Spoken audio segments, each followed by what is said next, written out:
I always consider that Swami Vivekananda's 11 September 1893 speech was an explosion. It was an explosion of the Hindu pride, and it was the explosion of the glory of what Bharat is. Two things. The glory of Sanatana Dharma, number one, and secondly, the glory of our great Punya Bhumi, Bharat. For the first time, the world took note of what Hindu Dharma is. Till then, the entire world was denouncing what Hinduism is.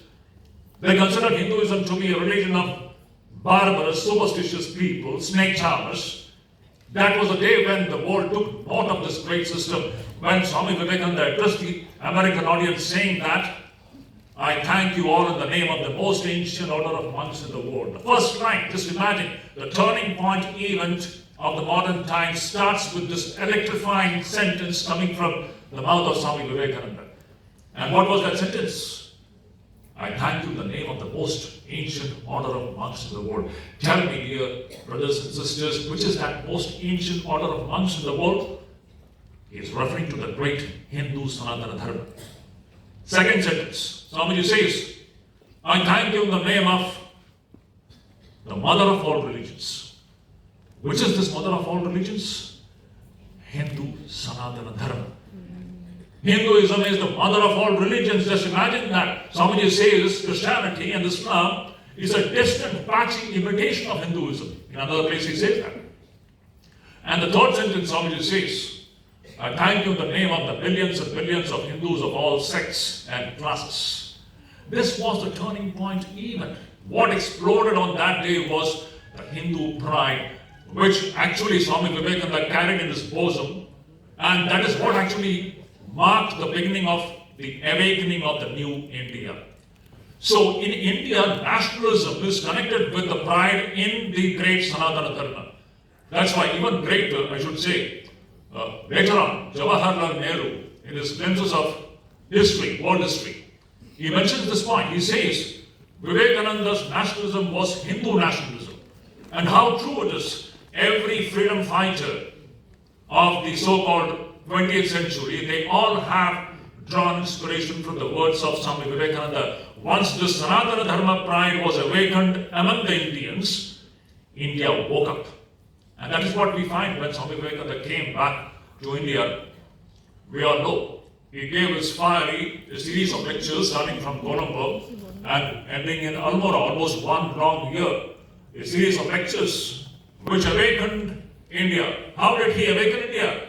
By making the Hindus understand the glory of Hindu Dharma. We had given up our pride in Hindu Dharma. We were trying to imitate the West at that time. That was the critical juncture.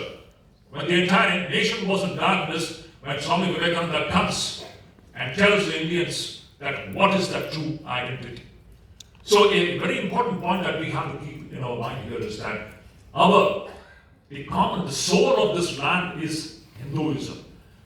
Swami Vivekananda in different places, he keeps on saying, India and Hinduism, they are inseparable. Just like the body, we have a body and we have a soul. We can take this India, Bharatvarsha as the body, and its soul is this great Sanatana Dharma. This Sanatana Dharma, Hinduism, is what makes what Bharat is today. It is the most beautiful land on the planet, we know this. And what makes India, India is this great ideology of Hindu Sanatana Dharma. And Swamiji, at different places, he sings the glory of what Hinduism is. And in one place he says, you just see, I'll just read up one sentence from his talks.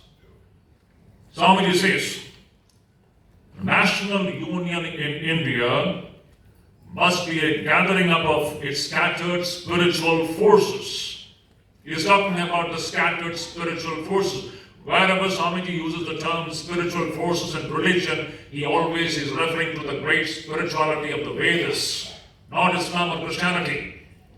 So he says, national union in India, what actually unites us as one people, it must be the gathering up of its scattered spiritual forces.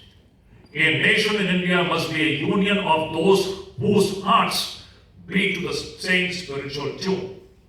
I repeat once again, this sentence is very important. Swamiji says, a nation in India must be a union of those whose hearts beat to the same spiritual tune.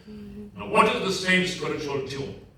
The great spirituality of the Vedic Sanatana Dharma. And then he goes to say, now this is a very important thing, dear brothers and sisters, and we have to think about it very seriously. In coming times in future, we are going to face this problem. Let us just make this point very clear. Swamiji says, if this Hindu Sanatana Dharma dies from India, in 3 generations, India will be dead and gone.